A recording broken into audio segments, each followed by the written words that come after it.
You're gonna find peace from going to war with yourself.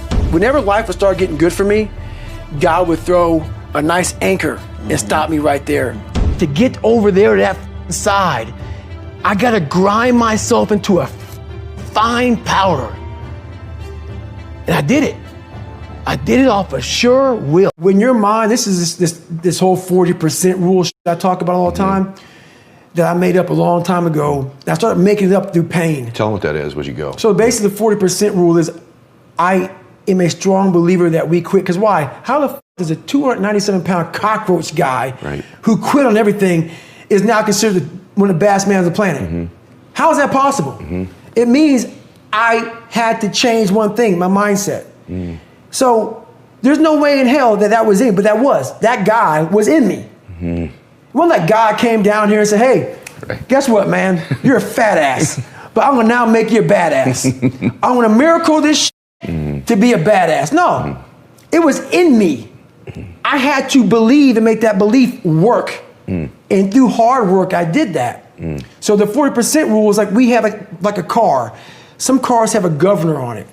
And when you get to like 92 miles an hour, that car will start doing this because it can't go any faster.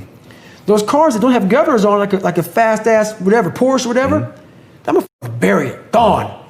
We have that ability in us, but we have put this governor on our minds. And you have to, the factory that put the governor on that car, the factory is now you. That put that shit on your mind. You gotta take that off. Until you take it off, you're gonna constantly get to 92 miles an hour and do this. Because you ain't gonna go no faster.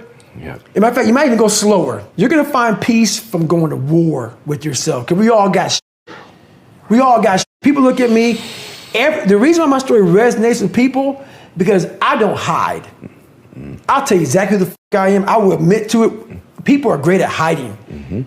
So they want to just find peace. No, you got to take your shit, fix whatever's fucked up in you. Don't just shove it under the rug. Fix it, and then you'll find some peace later. Everybody thinks I'm the world's toughest ever lived. If I just talk about, I broke the pull-up record, I did all these races, I went through SEAL training, I was in 3 hell weeks, Ranger school. If I talk about all the badassery, like we like to do on social media, and I don't tell you that I was a fucked up kid, and I was scared of shit, and I was depressed and insecure, and all this shit, what good am I for anybody?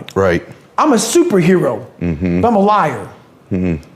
I'm that now, but I wasn't born that. I had to make myself into this shit. Getting good for me, God would throw a nice anchor and stop me right there. So I'm going through pararescue training, and there's this evolution called water confidence.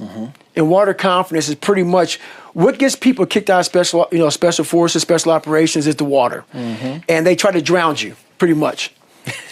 This was not in the warning order, so I didn't know anything about water confidence. Long story short, what it is they put 16-pound weight belts on you, whatever they can do to make you uncomfortable in the water. So for 6 weeks of a 10-week program, I became very uncomfortable. We got down to about 25, 30 guys left. I was one of them. And getting near graduation of this program, I'm thinking, my God, I'm about to get through this. Barely, though. Water confidence is killing me. They took me to medical. They drew my blood and realized I have sickle cell. So sickle cell is a blood disease that some African Americans have, which is not good.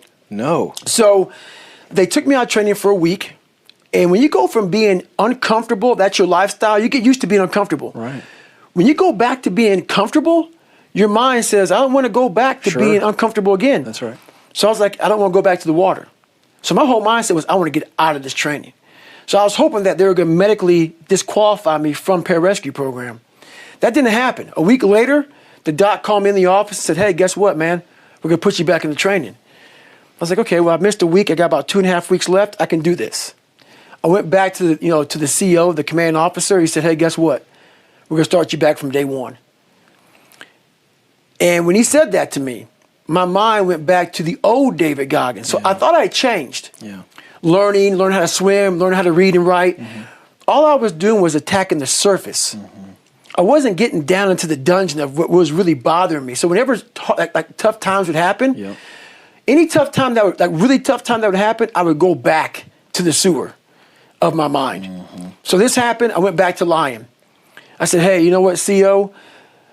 this guy, the doc didn't know about sickle cell. He didn't give me a good reason why. He's talking about sudden death, heart attack, stroke. I'm not comfortable. So he gave me a medical from pararescue. So he allowed me to leave. But I really quit. I didn't want to go back in the water again. Right. And that's when I went from weighing 175 pounds to 297 in about 3.5 years. Wow. So I did a job called TAC-P, controlling fast movers behind enemy lines. But that job wasn't a job that I wanted. And the spiral of depression, of trying to find things that I was comfortable doing. And whenever you find things that you're comfortable doing, you're going away from the journey of life. And I was going so far away from my journey that my weight showed my whole mindset.